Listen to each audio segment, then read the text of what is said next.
Hi guys, welcome back to my channel. So आज मैं आप सबके साथ शेयर कर रही हूँ ये वार्म ऑरेंज मेकअप लुक जो कि आजकल काफ़ी ज़्यादा ट्रेंड में है। सो आई थॉट कि समर टाइम में काफ़ी ज़्यादा ब्यूटीफुल लगेगा, मुझे आप सबके साथ शेयर करना चाहिए। सो गाइस, इस लुक को अचीव करने के लिए सबसे पहले आपको अपने हेयर को टाई करना है। देन इसके बाद मैं यूज़ कर रही हूँ लनेज का लिप स्लीपिंग मास्क, जिससे मेरे लिप्स मॉइस्चराइज हो जाएंगे।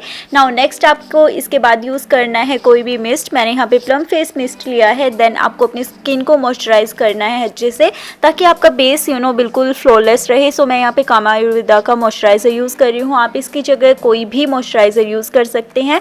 अच्छे से आपको इसे अपने फेस पे ब्लेंड करना है। नेक्स्ट आपको यूज़ करनी है सनस्क्रीन। मैं यूज़ कर रही हूँ लैक्मे की Insta sunscreen. Lakme Insta sunscreen नहीं है, ये सिर्फ लैक्मे सनस्क्रीन है। और आपको इसे ऑल ओवर फेस अपने अप्लाई करना है। जो भी एरिया आपका एक्सपोज हो रहा है यानी दिख रहा है, उस एरिया को अच्छे से आप कवर कर ले। सो मैंने इसे अच्छे से अप्लाई कर लिया है। आफ्टर दैट आपको यूज़ करना है कोई भी प्राइमर। मैंने यहाँ पे मिनीसो का पोर फिक्सर लिया है, जो कि आपके ओपन पोर्स को ब्लर आउट कर देगा। ऑल ओवर फेस में इसे अप्लाई करना पसंद करती हूँ, बिकॉज ये मेरे फेस को बहुत ही स्मूथ बना देता है।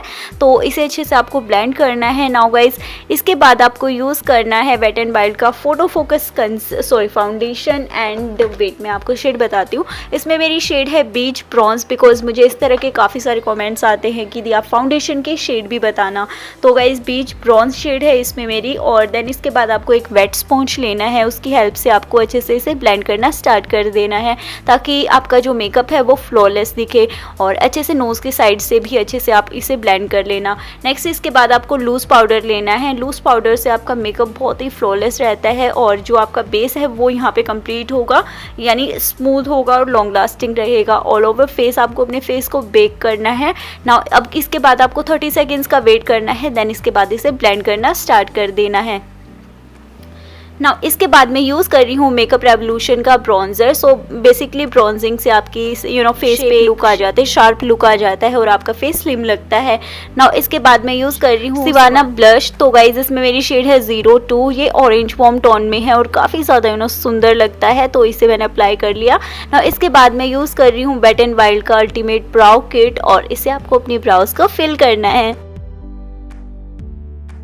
सो ब्राउज को फिल करने के बाद एक फेस पे ना अलग से ही निखार आ जाता है। सो मैं आपको सजेस्ट करूँगी कि आप चाहे कम मेकअप करते हो, ज़्यादा करते हो, डजेंट मैटर, आपको अपनी ब्राउज ज़रूर फिल करनी चाहिए। इसके बाद मैं यहाँ पे यूज़ कर रही हूँ हुडा ब्यूटी का रोज़ गोल्ड पैलेट का। इसे काफ़ी ज़्यादा सुंदर है। एंड गाइस, इसमें से मैंने फर्स्ट ली है सैंडलवुड शेड, एंड देन इसके बाद मैंने इसमें मिक्स की है हीना शेड। तो इन दोनों शेड्स को मिक्स करके यहाँ पे मैं इसे अच्छे से अपनी क्रीज लाइन को डिफाइन कर रही हूँ। ये काफ़ी ज़्यादा पिगमेंटेड है, सो मेक श्योर कि ज़्यादा प्रोडक्ट एकदम से ना ले लें। सो फर्स्ट मैंने इसे अपनी क्रीज एरिया में अच्छे से अप्लाई कर दिया। देन इसके बाद मैं इसे लोअर लैश लाइन पे अप्लाई कर रही हूँ, और जब तक इसे अप्लाई करती रहूँगी जब तक मुझे मेरा डिजायर कलर नहीं मिल जाता। देन इसके बाद i6+ का आई पैलेट मैंने यहाँ पे लिया है। इसकी जो शेड है वो थोड़ा सा मैंने वार्म टोन में ली है, ऑरेंज वार्म टोन में। सो शेड इस पे मेंशन नहीं है, तो अगेन इसे मैं अच्छे से अपनी लोअर लैश लाइन पे और क्रीज एरिया पे अप्लाई कर रही हूँ। आफ्टर दैट एक ऑरेंज काइंड में ग्लिटरी शेड है, उसे मैं अपने आईलिड पे अच्छे से अपनी फिंगर की हेल्प से अप्लाई कर रही हूँ, यू कैन सी।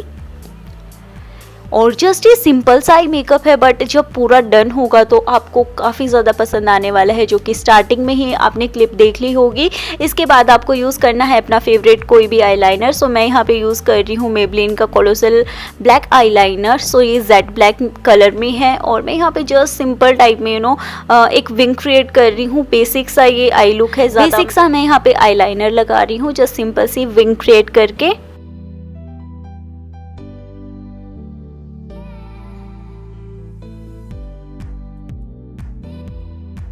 नाउ इसके बाद मैं यूज़ कर रही हूँ वेट एंड वाइल्ड का XXL मस्कारा। सो ये आपकी लैशेज़ को एक वॉल्यूम देगा, और मैं यहाँ पे फॉल्सेस अप्लाई नहीं कर रही हूँ। जस्ट आपको नेचुरल टाइप में ये लुक है, डे टाइम में या फिर आप नाइट टाइम में कहीं पार्टी वगैरह में जा रहे हो तो भी आप इस लुक को कर सकते हो। आप इसकी जगह जो मैंने ग्लिटरी शेड ली है उसकी जगह मैट शेड यूज़ कर सकते हो, ग्लिटर यूज़ मत करना। देन इसके बाद मैं यूज़ कर रही हूँ मेबलिन का, ये है द मास्टर क्रोम हाईलाइटर। बहुत ज़्यादा अच्छा है, ऑल ओवर फेस जो भी हाईलाइटेड एरियाज़ होते हैं वहाँ पर मैं इसे अच्छे से अप्लाई कर रही हूँ। नाउ गाइज इसके बाद मैं लॉरेल पेरिस की लिपस्टिक ले रही हूँ और इसमें मेरी शेड मैंने आपको दिखाई दी है स्क्रीन पे। सो ये मैं अप्लाई कर रही हूँ जो कि वॉर्म ऑरेंज कलर में है। और वॉर्म थोड़ा सा मुझे यहाँ पे कैमरा पे ना ये ब्राइट लग रहा था, बिकॉज मुझे पता था कि जब मैं आप सबके साथ शेयर करूँगी कि हल्का फुल्का लाइटनिंग का इफेक्ट आपको दिख रहा होगा। सो इसके बाद मैं यहाँ पे मेबलिन की lipstick in the shade chilli nude, so हल्का सा इसके ऊपर मैं इसे अप्लाई कर रही हूँ। आफ्टर दैट मैं यूज़ कर रही हूँ मैक का मेकअप फिक्सिंग स्प्रे, जिससे मेरा मेकअप लॉक हो जाएगा। सो नेक्स्ट मैंने वेयर किए हैं ये big hoop earrings and guys this is the final makeup look and I really hope कि आपको ये पसंद आया हो तो लाइक कर देना, शेयर कर देना, सब्सक्राइब कर देना। सो मिलती हूँ मेरी नेक्स्ट वीडियो में, तब तक के लिए अपना ख्याल रखना, बाय, लव यू।